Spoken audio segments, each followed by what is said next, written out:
मंगल हाथी नदी के किनारे पर रोज की तरह स्नान कर रहा था। उसे ठंडे पानी से स्नान करना बहुत पसंद था। नदी के पानी से स्नान करने के बाद आनंद आ जाता है। पर इसके कारण जुकाम भी हो गया है। जल्दी ही कुछ करना पड़ेगा, वरना तबीयत और ज्यादा खराब हो जाएगी। तभी हाथी के पास छोटी चिड़िया पहुंची। वो काफी चिंता में लग रही थी। मंगल हाथी ने चिड़िया से उसकी चिंता की वजह पूछी। क्या हुआ छोटी चिड़िया, तुम इतनी उदास क्यों हो? कहीं तुम्हें भी मेरी तरह जुकाम तो नहीं हो गया? नहीं मंगल भैया, मुझे जुकाम नहीं है। मैं तो इस बात से परेशान हूँ कि हमारे झुंड के पक्षी धीरे धीरे लापता हो रहे हैं। इसी को लेकर आज सभी पक्षी इकट्ठा होने वाले हैं। ये तो सचमुच चिंता का विषय है। मुझे भी तुम्हारे साथ चलना चाहिए। और दोनों पक्षियों के बीच होने वाली बैठक में पहुंच गए। वहाँ पर तरह तरह के पक्षी पहुँचे थे। इतने पक्षियों को देखकर मंगल को साफ मालूम हो रहा था कि परिस्थितियाँ बहुत गंभीर हो गई हैं। सभी पक्षी मुखिया पक्षी के बोलने का इंतजार कर रहे थे। मुखिया पक्षी काफी बूढ़ी थी। सभी पक्षी उनका सम्मान करते थे और हर बात में मुखिया पक्षी की सलाह जरूर ली जाती थी।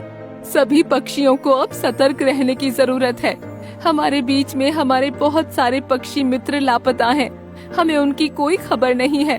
यहाँ तक कि जो लापता पक्षियों को ढूंढने गए वो भी लापता हो गए हैं।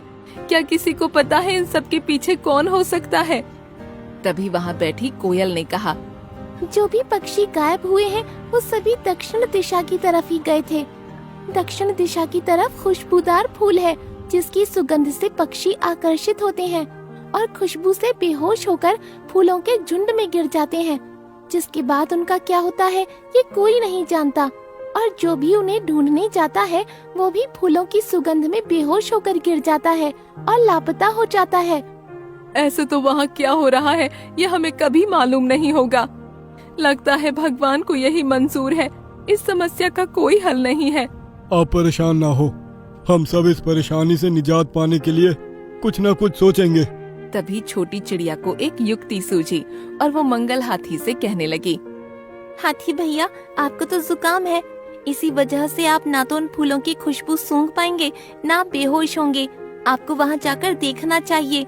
अब आप ही हैं जो हमारी मदद कर सकते हैं। सभी पक्षियों ने छोटी चिड़िया के सुझाव में सहमति जताई और मंगल हाथी भी वहाँ जाने को तैयार हो गया। मंगल हाथी जब वहाँ पहुँचा तो उसने देखा कि वहाँ पर बहुत सारे पक्षियों के कंकाल पड़े हैं। मंगल समझ चुका था कि ये सभी कंकाल उन लापता पक्षियों के हैं। उन पक्षियों के कंकाल के पास ही एक अजगर बैठा था। वो अपने मुंह में दबे पक्षी को निगल रहा था। हाथी को अब पूरी बात समझ में आ गई कि अजगर फूलों की खुशबू का फायदा उठाकर पक्षियों को अपना शिकार बना रहा है। हाथी ने अजगर को मारना चाहा, पर हाथी का पैर अजगर पर पड़ता उससे पहले ही अजगर वहाँ से निकलकर अपने बिल में चला गया। अब हाथी का अजगर के पास जाना लगभग नामुमकिन था। हाथी को मजबूरन वहाँ से लौटना पड़ा। मंगल हाथी ने सभी पक्षियों को पूरी सच्चाई बताई, जिसके बाद सभी पक्षियों ने तय किया कि अब दक्षिण की तरफ कोई नहीं जाएगा।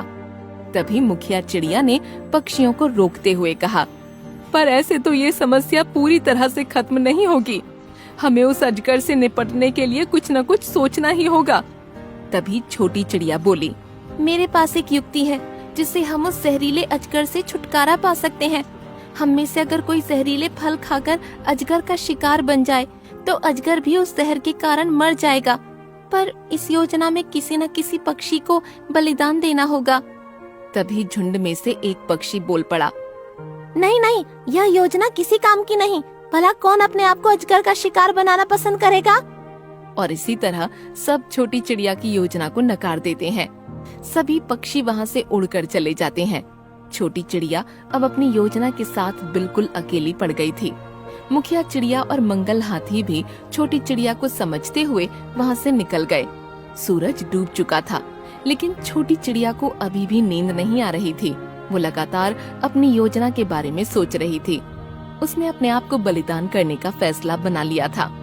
अब छोटी चिड़िया बस सुबह होने का इंतजार करने लगी। देखते ही देखते सूरज निकल आया। छोटी चिड़िया अब अपनी योजना के लिए बिल्कुल तैयार थी। पर उससे पहले वो आखिरी बार सभी से मिलना चाहती थी। एक एक करके छोटी चिड़िया अपने सभी स्नेहजनों से मिलने गई। पर जब छोटी चिड़िया मुखिया चिड़िया से मिलने आई तो उसने देखा कि मुखिया चिड़िया अपने घोंसले में है ही नहीं। ये देखकर छोटी चिड़िया ने मुखिया चिड़िया को ढूंढना शुरू किया। धीरे धीरे ये खबर हर पक्षी तक पहुंच गई और सभी मुखिया चिड़िया को खोजने निकल गए। छोटी चिड़िया ने मंगल हाथी को पूरी बात बताई। कहीं मुखिया चिड़िया अजगर का शिकार तो नहीं बन गई? मुझे जल्दी से वहाँ जाकर देखना होगा। मंगल हाथी दौड़ता हुआ अजगर के बिल की तरफ पहुंचा, पर वहाँ का दृश्य देखकर वो चौंक गया। उसने देखा कि अजगर मरा पड़ा है और उसके आसपास मुखिया चिड़िया के पंख पड़े हुए हैं। हाथी समझ चुका था कि मुखिया चिड़िया ने पूरी पक्षी जाति के लिए स्वयं का बलिदान दे दिया है। जब ये बात हाथी ने सभी पक्षियों को आकर बताई तो सभी पक्षी शोक प्रकट करने लगे और इसी तरह मुखिया पक्षी ने जाते जाते सभी पक्षियों के हृदय में से स्वार्थ को निकाल फेंका।